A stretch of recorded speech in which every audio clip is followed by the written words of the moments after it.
అరే ఎవరైనా చెప్పండి నాకు, ఇది దీవాళీ పండుగే కదా. నా ఉద్దేశం ఎవరూ టపాకాయలు కాల్చడం లేదు, హడావిడి లేదు. ఇలా అయితే ఎలా అమ్మమ్మా? అత్తయ్య, ఇన్నేళ్లు గడిచిపోయాయి కానీ నేను ఇలాంటి దీపావళి చూడలేదు. ఇదేం దీపావళి అసలు?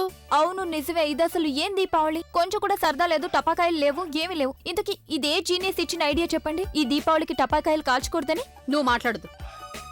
ఎవరి ఐడియా అయినా చాలా మంచి ఐడియా ఇది. లేదు. అరే ఏంటి అలా అంటావ్? ఇంత డబ్బు అనవసరంగా ఎందుకు ఖర్చు చేయటం? రాత్రికి డబ్బు ఖర్చు చేసి ఉదయాన్నే చెడుగాల్ని మనమే లోపలికి పిలుస్తూ ఉంటాం. టపాకాయలు అసలు కాల్చకుండా ఉండాలి. అమ్మాయి, ఈ రోజు దీపావళి కదా, సంవత్సరంలో ఒక్కరోజైనా కాల్చాల్సిందే కదా. నోర్మయ్, ఏంటే కాల్చాలి? అరే ఇన్ని టపాకాయలు కాల్చడం వల్ల రాత్రి ఏంటంటే ఏం పొల్యూషన్ అంటారు అది? Sound pollution. అదే అదే అదవుతుంది. ఉదయం లేచిన తర్వాత అప్పుడు ఎక్కడ చూసినా ఆ పొల్యూషన్ ఉంటుంది అంతా. Air pollution. ఇప్పుడు దానివల్ల ఇంత నష్టం జరుగుతుంటే ఇప్పుడు కాల్చాల్సిన అవసరం ఏముంది? అమ్మా ఏంటి నువ్వు? చూడమ్మా, సరళగారు చెప్పింది నిజమే కదా. ఈ దీపావళి పండగ అనేది సంతోషాల పండగ అవుతుంది. మరి మనం ఈ పండక్కి సంతోషాలనే పంచుకోవాల్సి ఉంటుంది, కష్టాల్ని కాదు. నీకు తెలుసా, ఎవరికైతే ఊపిరితిత్తుల సమస్య ఉంటుందో వాళ్లకైతే ఈ రోజుల్లో చాలా కష్టం అనిపిస్తుంది. బుల్బుల్, అక్కయ్య చెప్పింది నిజమే కదమ్మా.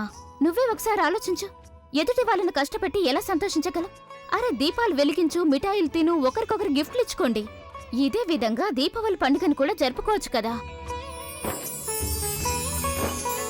అరే కనీసం చిచ్చుపుట్లైనా కాల్చొచ్చు కదా మనం అందరం.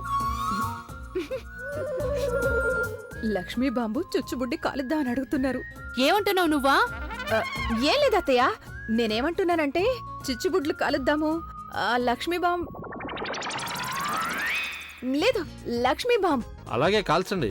మార్కెట్లోకి వెళ్ళి కొనుక్కొని వచ్చి మరీ కాల్చండి. ఎవరొద్దన్నారు? మీరిద్దరు ఎందుకలా ఉండిపోయారు? ఏదో ఒకటి చెప్పండి. జేబులో నుంచి డబ్బులు తీయాలంటే మాత్రం మీ మొహాలు ఎందుకలా మారిపోయాయి? ప్రజ్ఞ చాలా సరిగ్గా చేస్తుంది, అవసరమైతే ఖర్చులు తగ్గించేసింది కూడా.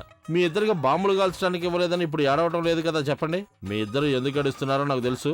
మీకు ఫ్రీగా ఏమీ దొరకటం లేదు, అందుకని నాకంతా తెలుసు. ఏంటి మావయ్య, అంటే మీరు దీపావళికి బాంబులు పేల్చడానికి దొరకడం లేదు కదా అని మీరు? చాలా ఆపు.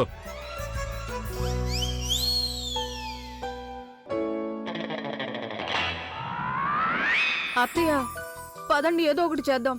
నా ఉద్దేశం దీపంలో నూనె ఇంకా ఎక్కువగా వేసి దీవాళిని జరుపుకుందాం. అంతకంటే మనకు వేరే దారేముంది చెప్పండి. పదండి. రఘు,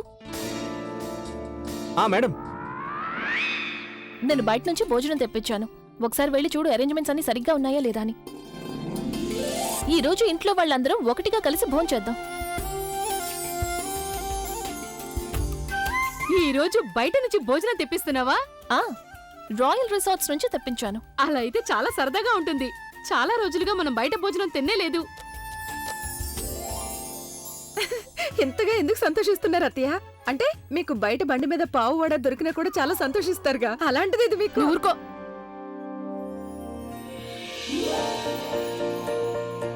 ఇక పావని,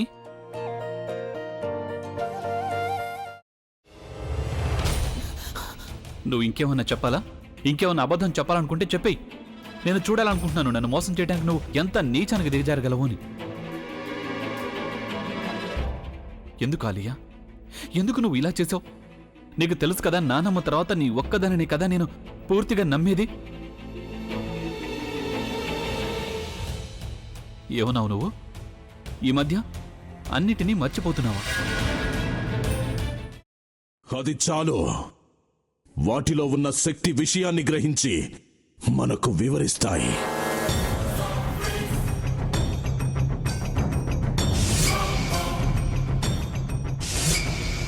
ఎవరు ఆ దండ విప్పొద్దు, గది తలుపులు తెరవద్దు.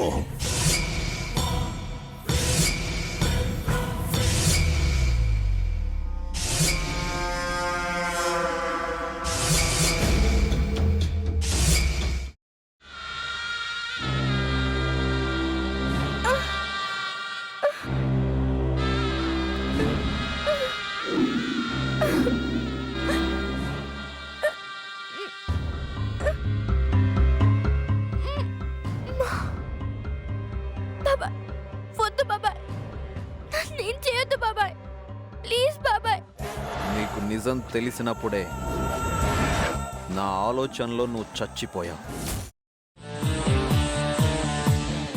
ప్లీజ్ కొంచెం తినండి ప్లీజ్. భీమారావు గారు మీరా?